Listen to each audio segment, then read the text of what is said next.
So now, but once again, you did not teach Mike. Susan taught him how to play like that. I want to hear you play next time, Susan. We're going to have our special guest on. Jimmy Moore. We're going to ask Jimmy Moore real quick just to tell us a little bit about Chet Atkins and Chet Atkins' office and George IV and John. Then we're going to have more special guests to follow. It's hard to follow you all. You know that. How about a hand for the one and only John D. Loudermilk and Mike Loudermilk?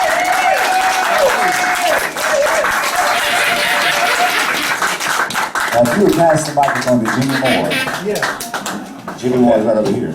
Jimmy Moore, you took, can you tell us really quick? So you did Jessi Coulter. I love this story about how Jessi met Chet Atkins. Yes. You were there with Chet at RCA Studio A that Aubrey Preston has just saved that building down there in New Road. How about Aubrey Preston at Studio A? So now we're going to go inside the eye of the hurricane of RCA Studio A building, Chet Atkins' office, on a night when Waylon Jennings brought somebody by to meet Chet. Yes, Chet and I were upstairs in his office. We were always sitting there talking about photography. He didn't want to talk about music with me because he knew I couldn't play. But we hear this banging on the door, and but before that, the phone rang, and Waylon says, "I'm going to bring somebody over there that I want you to meet." So he hung it up and he said, "That's Waylon bringing somebody over here." So we start talking, and he's talking, and we forgot about it. Then we heard the banging on the door. We get down there, and Waylon's face is pressed against that that little bitty glass. Glass square, yeah. And Chet opens the door. Of course, Chet does things slow motion kind of. And he says, "What y'all do, go to sleep?" Chet said, "No, we just, time flew, you know." He comes in and Jessi's with him, and he said, "This is Jessi Coulter, and I want you to hear her play on that grand piano." And Chet said, "Fine." So she gets over there and she plays Cry Softly and 2 or 3 of her things. And we were just amazed. She had this beautiful white dress, and Chet says, "I think we got a star or something." And the next day Chet called and says, "We're going to shoot Jessi's album cover this week." So,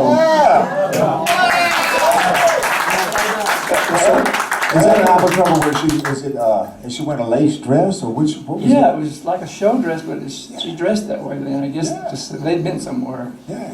But the main thing I wanted to say about John and your dad, George, is that those two people had more to do with my success in music than anybody, the encouragement and all this. But when John introduced me to Chet, John called me one night. He said, "Let's go, I want you to meet somebody." They always say, "We want to meet somebody." Yeah.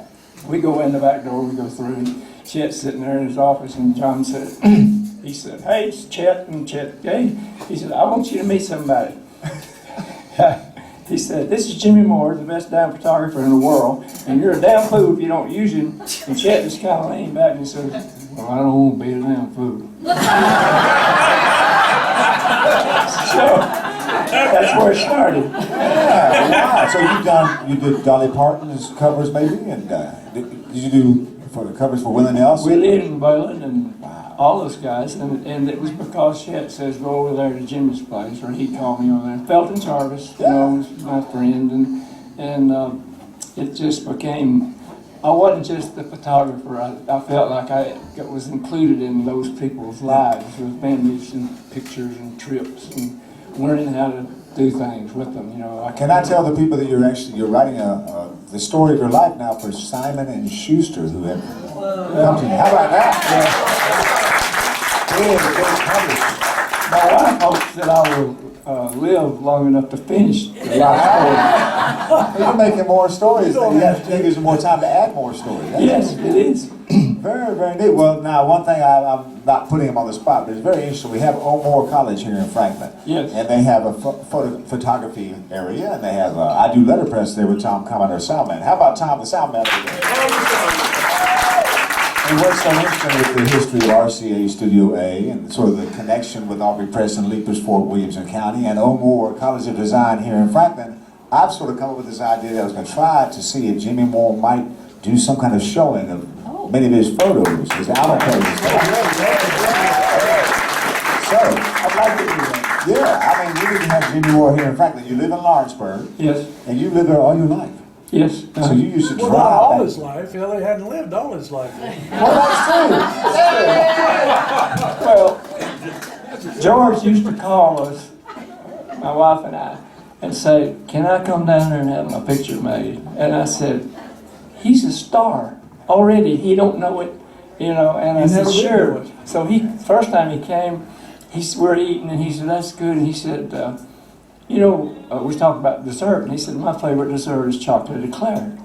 And Jean says, "That's funny, because that's what I just made for dessert." From then on, when he'd say, he's coming down, he says, "Is she going to make chocolate eclair?" As he left, he put 2 or 3 in his pocket, and I said, "You wouldn't mind leaving one, would you, George?" But anyway, I know a million stories about your dad, and they're all, like he said, he never cussed. And we were climbing a bluff one day where we made a bunch of pictures. And it ain't easy to climb a bluff with a guitar and me with cameras. So we're climbing up through there, and I slipped and hit my knee really bad. And I said one of those words, his description words or expression. And your dad looked at me and said, "Loudermilk." You got the name right. That's right. Well, Jimmy, thank you so much for coming out today. And on the George Hamilton IV's Facebook page, that's facebook.com, it's me, George the 4, because everybody had taken George the 4th and all that stuff. So it's George the 4. I'll be putting up this wonderful article you wrote in remembrance of George the 4th after he passed away. And unfortunately, I was busy in the eye of the hurricane, I guess, or whatever. We didn't have a chance to invite you down to the memorial service at the Ryman Auditorium, because those photographs you would have taken would have been legendary, you know, because you have put. It's interesting to see Nashville through the eyes of you, and that's what. If you can come to O'More, or if you can, have you got a website? No. Okay. But you have about 2 million negatives of photographs of Johnny Cash, maybe the Johnny Cash show. Yeah. I have pictures that he never did see, because he wanted me to take extra ones and not give them to ABC. And I said, is that okay? He said, "I'm Johnny Cash." Yeah. So thousands of pictures, so we never looked at all of them. They were in a hurry to get them, you know. Do you write a regular column for the Lawrenceburg newspaper? I write a column, and what it is some of the stories that are going to be in my book shortened a little bit for public reaction, and we've had good reaction. In fact, I got a lot of calls about George. You know, they all wanted to get more pictures of him. I'm going, well, we'll see. Well, we're trying to put some links up on George IV's Facebook site and on the Viva NashVegas radio site so people can find you online, because, I mean, what's fun is you're like a discovery. Well, I've been hiding. Writing your life story makes you hide, because you think, I don't remember doing that, and I can't write about it. Yeah! And Waylon at Chet's memorial they had at the Ryman, I went back to the back, and it said family only, and I turned around and come back up, and I met George. And George says, "Where are you going?" I said, "Well, that's for family." He said, "Your family, let's go." So we went in together. Yeah. Waylon sitting there, and he said, "Hoss, I hear you're writing a story about the music business." I said, "Yeah." He said, "You're not going to write everything, are you?" I said, No, I'm not going to write the bad stuff. Yeah. Although I thought everything he'd done had been in the paper anyway. But he said, he said, "If you do, I'll dig out of the grave and choke you to death." How about a hand for Jimmy Moore? Come on. Now, what I'm going to do, this is interesting. People will be writing about this all week long, and maybe even for 2 or 3 weeks. This is Carol Ann Turney coming to sing a song that George IV recorded. John D. Mayer produced this, I'm not sure. This is Fair and Tender Ladies. Did you produce that on George IV? I think so, yeah. Okay, so Carol Ann is going to take it places it's never been before. How about a hand for Carol Ann Turney?